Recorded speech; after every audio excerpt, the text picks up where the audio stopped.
So in this video, I want to give an insight into what we're doing on our summer accelerator for people interested in AI and finance. This is an investment memo actually prepared by one of the cohort. I asked if I could show this with you guys. They said yes.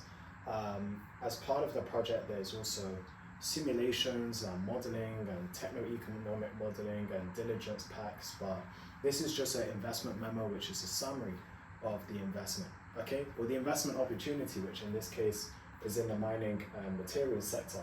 So what we're looking at is a material called basalt. Okay, depending on if you're from the US or UK, the pronunciation might differ. But what's the same is that this is a composite material that is quite popular or gaining popularity in something called sustainable construction. Okay, it's becoming very popular because it's eco-friendly, and given the drive towards sustainability across all industries, especially in the West, is gaining popularity. As you can see here, it's stronger, cheaper, and greener than current existing construction materials. So the purpose of this is I'm just going to outline the investment case that we built internally with our students and give you an insight into how an actual investment case is built, at least from the buy-side private equity lens. Let's go. So here, I think if I press that. Okay, cool. So you always start off with an executive summary because you assume the person picking it up knows nothing about the investment or the project. So as we mentioned, it's gaining a lot of traction.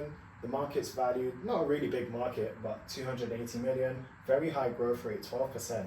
Usually industries grow in single-digit CAGR, so double-digit CAGR is actually very good. And the volume produced globally is around 56 kilotons. Okay, now before I get into it a bit more, the reason why it's sort of popular, if we go to the next one, yeah, it says it here. So basically, this is the structure of basalt. It's a silicon tetrahedron. Any chemistry student, you should know what that means. It's one of the most abundant volcanic rocks on Earth. It accounts for over 90% of all volcanic rock, and reserves are effectively endless and cheap, adding less than 5% to production cost. Okay, the fiber itself, so that's the thing we actually care about here, and this goes into the next, one of the next slides I want to show you. It's not the actual rock that we're just going to put in a building. You process the rock into a fiber, and then that fiber is used for various applications, which we'll see next. And obviously, I'll do maybe another video breaking down the material science behind this, but as far as you need to know, because remember, this is an investment memorandum, it's not a science project. It is strong, lightweight, and corrosion resistant. This is actually especially important in the industrials and manufacturing sector. I remember once I worked on a project, and it was about something called predictive analytics, and the application was basically seeing if the client, I won't say who it is, but they were trying to see if they could use AI algorithms to basically predict how much corrosion was happening inside pipes and other components and things used in like dirty industrial processes. So obviously, if you have a corrosion resistant material, it means you have to spend less money investing to detect if there's corrosion, which means, I mean, operationally is better because that means more of your products getting through, less of it is getting eaten away by, you know, like bad materials or corrosion, reducing the quality of your product, but also you save money because, I mean, it's self-explanatory, right? Okay, let's keep going. All right, so it's roughly 3 times the tensile strength of steel rebar, and it's fully resistant to corrosion. Anyone who does physics should know what that means there. Next, it's cheaper, adds less than 5% to the cost of production, and greener. Yeah, so you can see it's quite an attractive opportunity. This is the best slides we made in the whole deck. And this is something I think many people don't understand, the value chain. The value chain just means where do I sit in the timeline of value created from this thing at the beginning, okay? It's different to a supply chain. A supply chain is just basically who are the different players in the team we need to get this to where it needs to be. The value chain just means I am in this current version of the product, which is basalt fiber. But before me, further up the value chain was the actual basalt rock, which was mine. So that's how you think about it. But in the industry, we don't talk about it like that. We talk about it or categorize it in terms of upstream, midstream, downstream. And that's across the board. That's for oil and gas, petrochemicals, special materials, and the same thing is here. So you mine the rock, process it into a fiber, and then this is where the commercial side comes in. As you can see, there's different applications here, automotive, infrastructure, etc. But I really encourage our students when they're preparing, as part of our financial analyst bootcamp, if you're preparing an investment memo, communicate to the investor where in the value chain this sits, because it gives them context, right? The last thing you want, speaking from personal experience, is when you make slides or you review slides and you're like, okay, this sounds like a great opportunity, but where does it sit in the broader context of the market? Where is it? And the value chain slide is the best slide for that, okay? I don't know if business school is covering that, but anyways. So here, this slide is always a good one, applications. So as you can see, it's a very versatile material. It's used in electronics, construction, transportation, energy, etc. You can read up on that in your own time. Okay, so with market TAM, a lot of people sort of think, or there's this popular school of belief that if it isn't a massive market, there's no value. I don't really subscribe to that. Just because your TAM is small, but if you could demonstrate high growth potential, like the analysis is showing here, then maybe it's something you want to invest in. I made a video about this the other day. Jensen Huang, CEO of NVIDIA, he basically said that one of the characteristics of someone who's smart is basically your ability to predict trends before they happen and position yourself to capitalize off it before everyone else is caught up. So I'm not saying if you hit the lottery here, well done, but it's just the principle I'm trying to communicate here. And that's what we educate our students on. $1 billion market is great, but it doesn't always have to be that. All right, demand by region. So, APAC's pretty big for minerals, metals and mining in general. It takes up around 50% of the market share. It's always good to have a slide showing the market geographically, because sometimes investors, they will like an opportunity, but if it's in a region that they just, one, don't typically invest in, or maybe two, there's some challenges in that region, it can automatically nullify an opportunity.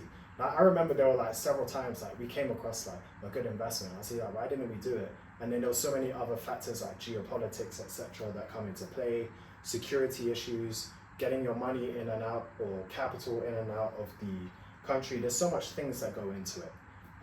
And that's why this slide's important, okay? Because why would you want to invest in something and then you find out it's over concentrated in a particular region, and then you're like, I wish I would have known that sooner, right? All right, what's driving growth? The image didn't load for some reason, but you always want to communicate tailwinds, okay? A tailwind is just something that's pushing the market forward. I think it's a term derived from aviation, like tailwind on an aircraft. It's like a little boost you give it due to flow dynamics. So here, the two drivers are one, sustainable high performance materials, so rising demand across various end user industries. And it's always good to have a diverse set of use cases. One characteristic of a risky investment or historically bad investments have been when maybe they've been over concentrated in one area.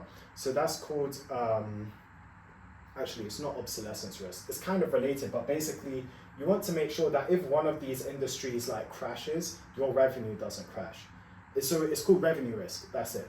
We actually covered that once. I was working on an acquisition with an American PE fund, and one of the key jobs we had to do as a strategy consultant was they asked us to really assess the revenue risk for a company, because the target company they were looking to acquire, the data showed that it was kind of heavily reliant on a particular industry, and if there was a recession, that industry, because it was I think it was a cyclical industry that they were servicing, so if there was a recession, then obviously their revenue could crater. These are the kind of things you have to think about that AI is not really telling you. You want AI, I'll do another video on this, but AI is able to produce amazing quality decks and data, but it's really up to you to evaluate and make sense of it. That's what differentiates a really good investor from someone who's average. And that's not me saying it, that's what the experts say. All right, so you always want to be transparent. You don't want to pretend that everything's rosy. Every investment opportunity has an upside and a downside, okay? So here the downside is the following, and this is a really big one, high production costs. the way we actually assess it in the industry, it will be dollar per unit of whatever the unit is. So here it will be dollar per ton. If it's maybe like I remember looking at a gold mine project, we categorize everything in dollars per ounce. But basically what you want is you want to drive that down. And it says here, a complex process requiring furnace temperatures near 1500 degrees Celsius, held with a tight margin, hard to control and energy intensive. This is an insane temperature to maintain for an industrial process, and it's no wonder why it's so expensive. I mean, think about how much process heat you're going to need to sustain this over a period of time. That's crazy. Entrenched substitutes. Basically, this just means the market incumbent or the status quo of doing things is very preferred. And this is, you want to, and this is actually a really interesting thing you uncover working, like when you're an investment analyst. When you look at industries with high inertia are sort of, it's not bad, it's not saying you can't make money in it, it's just, it's difficult to, okay? Now, any mechanical engineer or any engineer in general, you should know what inertia is. Inertia, just the more inertia you have, the more torque you need to facilitate a change. How does that tie to here? Well, the construction industry would have high inertia to change because the main focus of construction is safety. That's paramount above everything, arguably more than any other industry apart from healthcare, right? So they would be less willing to trial a new product unless you could absolutely guarantee that it's safe to do so, right? Because who would want to make a building out of paper mache, right? So there's a lot of market awareness around safety, so they're more likely to stick with the status quo material. So your ability as an investment analyst is really to communicate how valuable it is, okay? And also lack of standardization. Absent standard materials and methods, manufacturers default to conventional risk-averse designs, obstructing large-scale production. Very good. Okay, I think we can move on. So you always want to let people know what the competition is. Actually, as an improvement to this slide, I'll go back and tell the team, I want a different slide here. Because usually competition, there's more effective ways to communicate it. So this is actually good. We'll do a live review of the deck as well as I'm going through this. I'll speak to my team about it. So I would prefer an XY axis or maybe some sort of 2x2 or maybe 2-row multi-column matrix, where when you assess competition, you need to pick sort of like maybe the 2 or 3 most important factors when assessing it. So maybe, is it the cost? Is it the quality of their product, etc.? And then what you would literally do in the deck is maybe take these logos and then position them on an axis to communicate where that competitor sits. And then you would put where your company or investment would sit relative to them. So usually you'd want to position it in the top right. Just imagine there's an XY plot there. There's more than one way of communicating competition slide, by the way. But yeah, but as you can see, that is pretty fragmented and it's pretty spread out over Europe, the Far East as well, okay? Cool. Where the capital's going. So you always want to see, when you're about to invest in a project or industry, you want to see what everyone else is doing. It's good to be a little nosy. So here you can see there's investments from the UAE, 7.5 kilotons. Facility opened a couple of years ago, 100% owned by the Arab Mining Company. There's a project in Uzbekistan. Uzbekistan is actually a very under the radar region for natural resources. I actually remember watching a podcast once a few years ago. I think it was All In, and there's an investor on the pod called David Friedberg. And I remember like every new year, they do like their predictions for the year. And one of the predictions they do is the best performing asset. And I think he picked, I don't want to put words in his mouth. It may have been another investor actually. I'm not sure if it was that podcast. But I remember reading somewhere, someone picking an ETF for uranium. And it was either related to Kazakhstan or Uzbekistan. And the year they picked it, like the ETF actually ripped. This isn't investment advice, but I'm just saying, look into that region if you're interested in natural resource investment, okay? Not investment advice. Correct. Do your own research. Positioning. Okay, this is an excellent slide. I'd say I love this slide and the value chain analysis slide the best, and I'm going to explain why. when investing, or even when doing any market analysis, especially in strategy consulting, you always want to understand, where does this sit relative to the competition? And I'm going to do another slide on another video on this, but sort of related to something different, biotech, because we've had quite a few people working with us who are developing biotech projects. And one thing I always do at the start is try to tell them, where does this sit within the broader universe of life sciences? The point I'm trying to communicate is, whatever project or thing you're looking at, you need to understand, where does it sit within the universe of things that it sits in. And that's what we're doing here. Where does basalt sit relative to its counterparts, carbon fiber and glass? And then once you identify where it sits, you need a set of metrics to compare them against, okay? And it should be apples to apples comparison.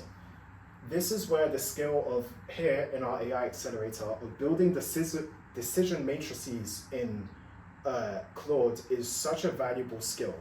A decision matrix, it's in the name. It's just a tool or framework to help you make sense of data so you can pick something to move forward with. But in order to get to that point, you need to establish the set of criteria that is most relevant to the thing you're looking at. So here, I wouldn't put, like here, the thing you would put obviously makes sense: cost, sustainability, tensile strength, because those are the most important for the application, right? If I was looking at maybe something like, let's say we were evaluating 3 different drugs to cure a disease, then maybe we'd look at how effective it is, right? Or in, I think it's called efficacy, right? I need to double check that. How effective it is, what is the cost of the drug, has it been approved by the FDA? Okay, those are 3 basic criteria that you'd want to assess any drug on. Because if it hasn't been approved by the FDA, then why are we even evaluating it? Because then that means it's still in pipeline. If it's still in pipeline, then it still means it needs a lot of money to get to market. I'll do another video on this, because biotech is a very unorthodox industry, because you usually need to give it millions, sometimes even billions of dollars of funding to get it to market, to give it the shot of proving it could generate revenue and is commercially viable. Every other industry is the opposite. Other industries are either make money or you die. There's no like continuously funding something to hopefully get to the point where it could generate revenue is considered bad in every other industry apart from biotech. Kind of forgot where I've gone now, but yeah, I guess they call that flow state. Next, take share from expensive carbon farming. Yeah. Simplified, cost-effective process unlocks adoption and capital is already moving into the region. Okay, here's an improvement. I guess this is a live review for the team, so when they watch this, they'll see it. But I would here, yeah, process flow diagram. That's it, or a simplified flow diagram. Because even when I worked on like investments in like really technical and like engineering projects, you still want to communicate to someone who's non-technical like a basic flowchart. Don't assume they're stupid and they don't understand anything.